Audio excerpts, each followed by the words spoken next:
So this is how you're going to set up and play Spirit Island. It's a 1 to 4 player game where you are playing the spirits on this island that is being haunted by living invaders, i.e. people that are trying to colonize you and run out the locals. So you are trying to help the locals to defend their island. Now this is a basic component setup for a 1-player game. It comes with 4. For every player you're going to add an extra piece of the island and put it together in a certain way. They also have a side on the back that you can look at, and it's a little more detailed as far as, but these have specific ways to set them up wherein the forests have to be together and stuff, but that's a little more advanced. We'll start with the basics. And I've set it up for 1 player, so we have 1 map. And this is the invader board, the island, and the supply, and then your player. I've chosen Lightning's Swift Strike, which is a badass character, man. Super fast, great offense, not much defense at all. But the idea is you play with different gods, and each god has a different strength and a different weakness, and they complement each other ideally. So it's a little harder to play with 1 player. I just played this game 3 times, twice with 1 player and once with 2 players, and neither one did I get anywhere near a win. So I don't know if the game is just challenging or I'm not as good as I thought I was. Okay, the first thing you do when you're setting up this game is setting up the invader board. So you put this in the center of your play area near your island. You're going to put 4 fear markers in the fear pool. They're these little icon things here. It says right at the top 4 per player. So we're playing 1 player, I'm going to put 4. As you scare the invaders, the fear will go into the fear pool that you've generated, and that'll allow you to buy fear cards, which are quite powerful. So that's well worth your time. Then you're going to generate the fear pile on the deck space here, and those look like this. So you're going to take 3 random fear, you're going to put the terror level 3, you're going to do 3 more, terror level 2, 3 more, okay? And those are random. And that's your fear deck. That's going to go right here. So as you play, you're playing at terror level 1, and then as you get through these fear cards, you're going to expose new goals, which make it easier to win. So you can't win on terror level 1. It's almost impossible. But as you go, you'll need less things to actually secure a victory. And then you're going to put Blight. Now I'm not going to play the Blight island card. I'm just going to play 1 player on easy, and it's not easy, believe me. Blight right here. So it's 5 Blight per player. So I'm playing 1 player, I've got 5. Last thing we're going to do is generate the invader deck. Those look like this. So they have a 1, a 2, and a 3 on them. So you're going to take 1 of each out. 1, 1, 1, 2, 1, 3. And then you're going to put them in order. 1, 2, 3. Those are the phases. And then that's going to go right here on top to match the artwork. And you're ready to set up the island. Now I'm playing 1 player, so I picked 1 island. If you have 2, you pick 2, 3, 3, 4, 4, matching the player count. And they all set up exactly the same in terms of the icons. So what you're going to do is look at these icons. The locals are called the dahan. So we're going to put 2 dahan here. I'm going to put, there's 1 here. They're a little small, but I have to take my word here. 7. And this is a Blight. So this island already has Blight. This island has the large town right there. Those are bad. They do 3 damage. And 1 dahan. Sort of not peacefully coexisting. And 1 little village. Or you're an 8. Now all the spaces are, there's like mountain, there's desert, wetlands, jungle, and they're all numbered. And that's important because sometimes it'll say the highest, put your thing on the highest numbered desert space. So that would be 7 instead of 4 by way of, naming the spaces. So many cool gods to go through, but I've just chosen Lightning's Swift Strike. Now this one has great offense, not much in the way of defense, but it's a very low complexity, and it's one of the recommended gods to start with when you're doing your first game. It tells me in setup that I put 2 presents on the starting board on the highest numbered sands. Now there are 2 sand spaces, 4 and 7. So I put 2, I've chosen red as my color, here. And then once that's all set, if you want to read the story behind him, cool. Otherwise you flip it over. Now I have chosen, it doesn't matter what color you choose, but I've chosen red. So I've put 2 of these on as my starting place on the sands over there, where lightning would come from, and then the rest go all the way over here, right to left, and you don't cover the last one. So this will be the number of card plays you can do per round, and this is the energy you generate, which is the money in the game. This top growth is the first thing you're going to do on your turn. You get to pick one of these 3 things to do, and they all have obviously different effects. So that's all set up. Now we need to get our power progress cards. So that's going to be, these gods have a power progress card. Instead of pulling from minor powers or major powers, it just gives you a list of, this is great for the beginner setup. This is how I played it. So you pull these 7 cards out of major and minor. You build a deck based on those that match the amazing powers, and you put it right here. And then whenever you gain 1 power card here, in growth, if you choose this option, you get to pull a power from there.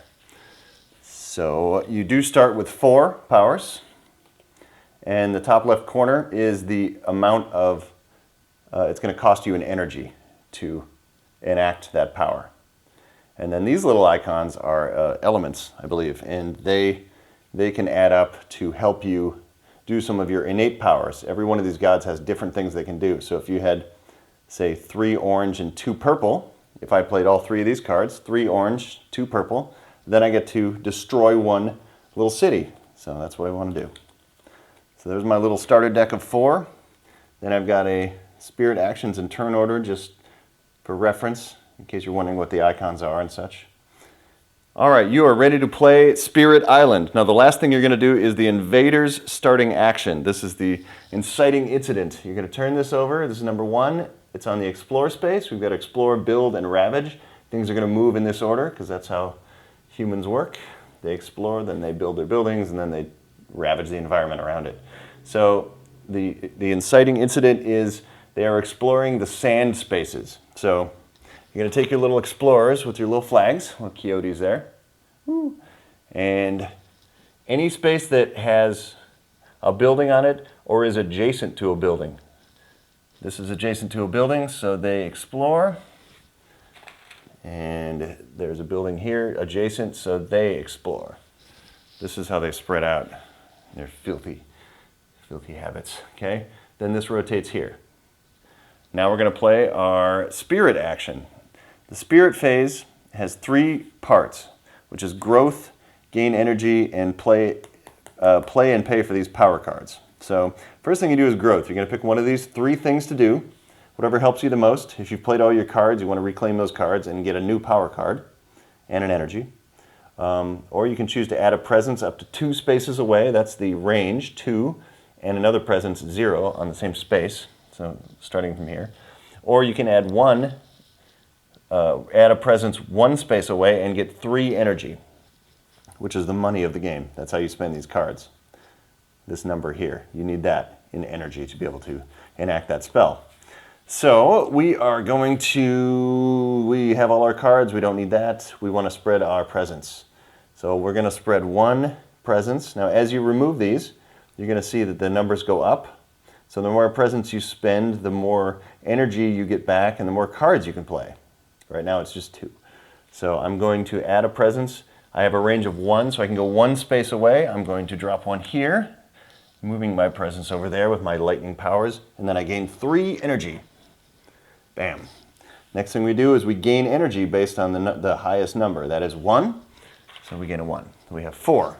Now we look at our cards, and we can play 2 cards, because that's what's exposed, and we have 4 energy points to spend. So we're going to spend, ooh, I love this.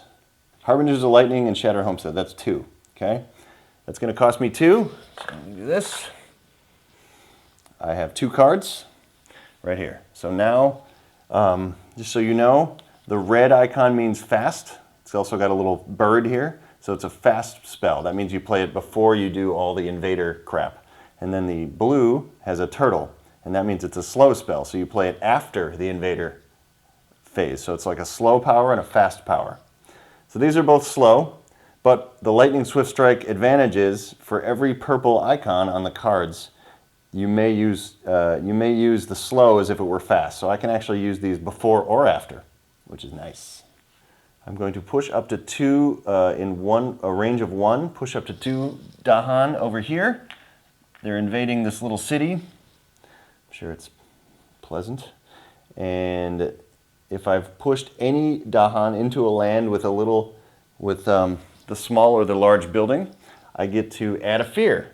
Boom, I've generated fear by my invasion of the locals I've inspired. And then this one, I get 1 fear, shattered homestead with my lightning powers.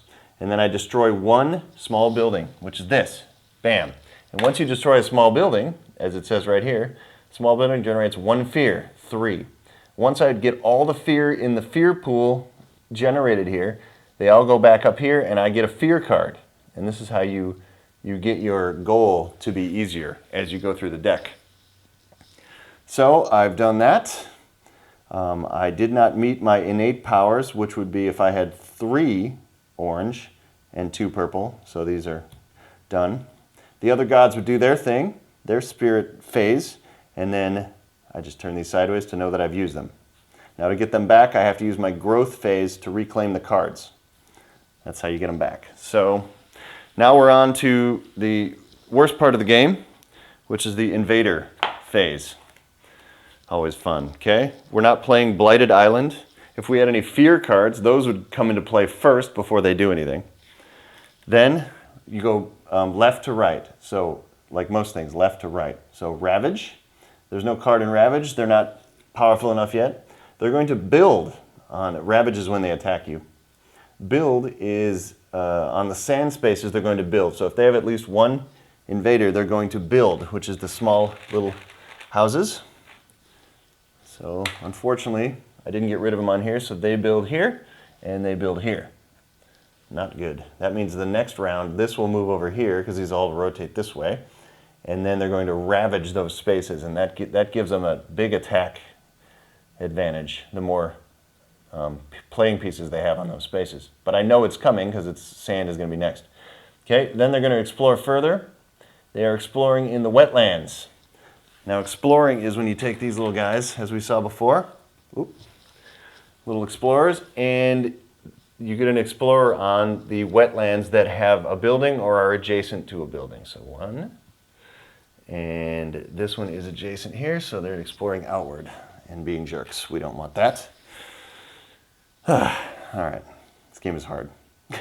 Okay, they are done. Now if I'd saved any slow powers, I would now play the slow powers, but I already played them all as fast powers, so they're all turned sideways.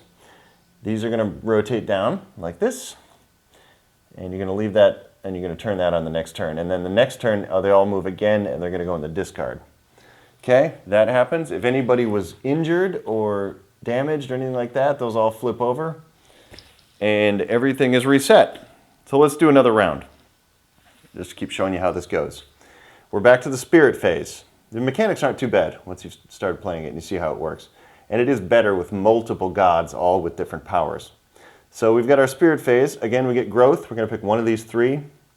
I could reclaim these cards, which I'm going to do. These cards aren't as good, so I'm going to reclaim the cards. I'm going to gain a power card, which means I pull from the top. Delusions of Danger, which has got a nice push feature, or you get add 2 fear, which I want to do this round. And then you gain 1 energy. Okay. Then we gain energy based on this, which is 1. We've got 4 to play with. Now we play the cards and pay the power cost. So I want to use my new power, so let's go. But I can only play 2 cards still. I haven't moved that up. So I'm going to Shatter Homestead. Ooh. Raging Storm. Yeah, all right, I have enough. I have 3 and 1, I have 4. So I'm going to pay 4 for my 2 cards, Raging storm, delusions of danger. Bam. Now, do I have enough here? Do I have 3 orange and 2 purple? No, I have 1 orange. So I can't do my innate power. But I can still play slow cards as if they're fast cards. So these don't really matter. All right, I'm going to 1 damage to each invader from 1 range. Okay.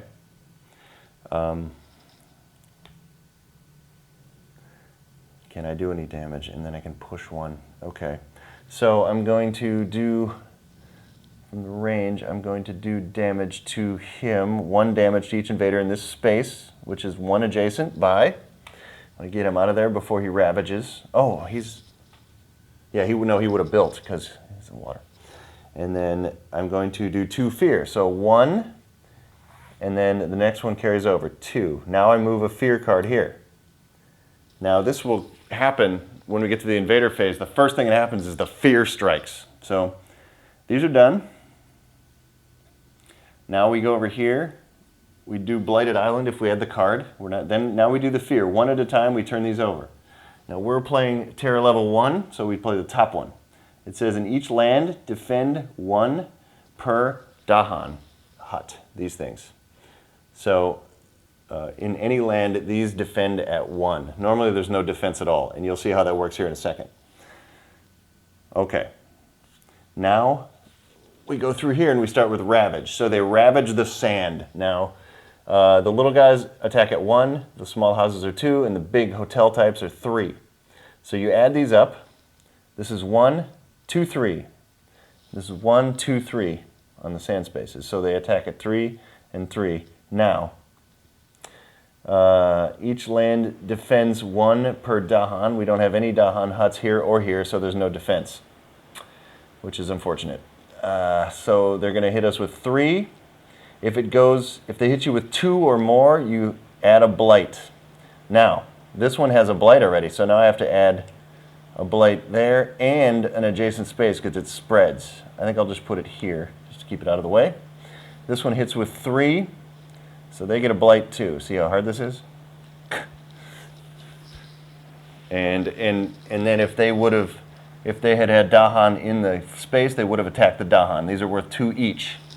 So if you get hit with 1, you flip it over, and 2, you take it off the board, and they've killed the dahan. So the dahan are important. They're your land defense, land attack / defenses, and you're the godlike power above. So now they've ravaged. Now they build, which means they build a small village on the wetlands. If they have a space. Now there's nobody on this space because I got rid of him, so he can't build. Ha! But this guy can. So I'm going to put a little guy there. And now we flip the explorer to see where they go next. They go to the mountains. Now every mountain space, there are 2. Every mountain space that is adjacent, has a building or is adjacent to the building here. This one's not adjacent, so they don't explore there. Ha! In your face. Now these guys move down the row. See, it's not too bad. And then the next turn we will flip that over and see where they go next. So that's the thing. You can always see what's coming. You can see that they're going to march progress. And now if we had any slow card, turtle cards left, we would use those here. But to clean up, we move cards, fear cards down here to discard. We move those over as I just did. We flip over anything that has been damaged. Whatever, they always fix their damage, and so do we. And we're back to the top. So you lose this game if you have too much blight. If you run out of blight from your blight space, if a spirit is completely pushed off the board, like when a blight hits there, you're supposed to lose a presence. And if you get completely forced off the board, you lose. Or if the time runs out, and that's these Explorer Invader cards. So once these cards, if you can't pull another card, there are no more invaders and you lose.